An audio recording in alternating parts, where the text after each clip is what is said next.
Hi, I'm Olivia, and today's happy night comes from Pelé, the Brazilian soccer legend, three-time FIFA World Cup champion in 1958, 1962, and 1970. Pelé is one of the greatest soccer players of all time. In 1999, he was voted World Player of the Century, as well as Athlete of the Century. He is the most successful league goal scorer in the world, with 1,281 goals. He is also the all-time leading goal scorer for Brazil, with 77 goals in 92 games. Pelé was a master of improvisation with flawless technique, speed, creativity, and physical power, a brilliant striker, and a great teammate, who grew from being a young star to a seasoned leader of his teams. Even though Pelé was relatively short, he excelled in the air. Pelé dominated every aspect of soccer. From his wonderful autobiography, Why Soccer Matters, Pelé wrote, "I believe that every single person has a talent, a gift. Some people are even blessed with more than one. It could be art, it could be music, it could be mathematics or curing disease.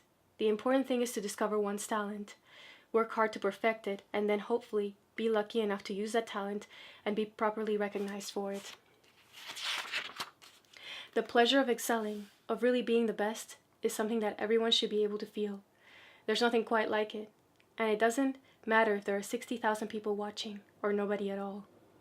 If you can find that thing that you're good at, that makes you happy, it will fulfill you for as long as you walk this earth."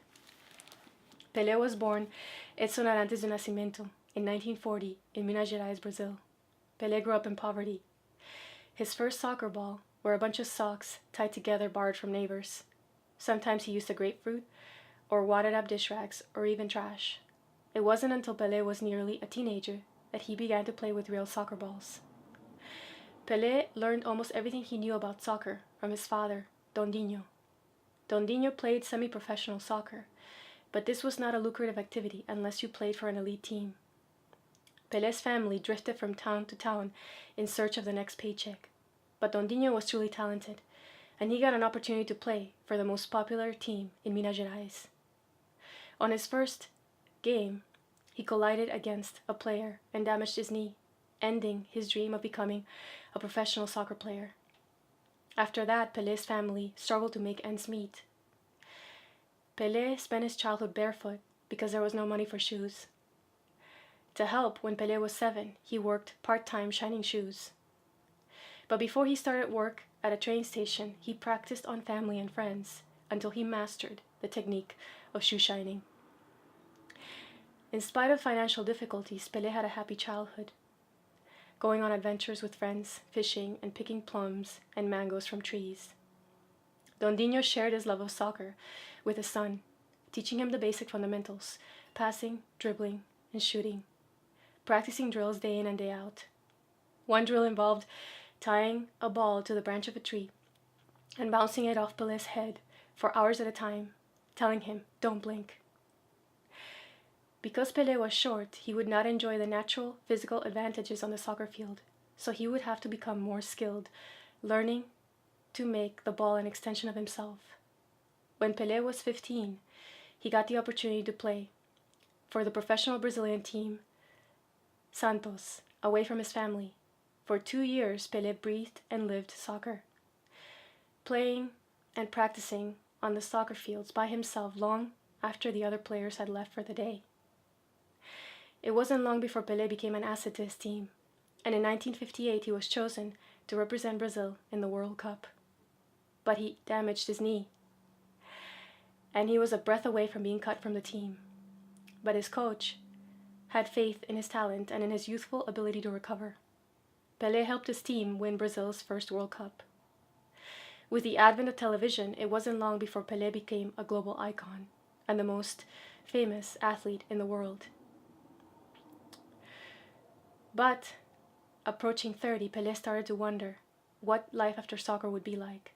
His travels had exposed him to the world, and he felt something was missing. Pelé had never finished high school because he'd been so focused on soccer. But now so many kids looked up to him, and he had a desire to better himself.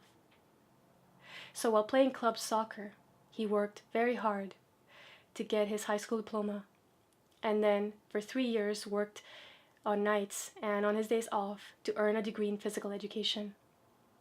At 31, Pelé retired from soccer to focus on family and the rest of his life. In his desire to solely focus on soccer, Pelé had trusted his financial affairs to people who lacked integrity. After being one of the highest paid athletes in the world, Pelé came home to find himself penniless and owing millions of dollars. Pelé was advised to declare bankruptcy, but Pelé wanted to set a good example and to honor his debts.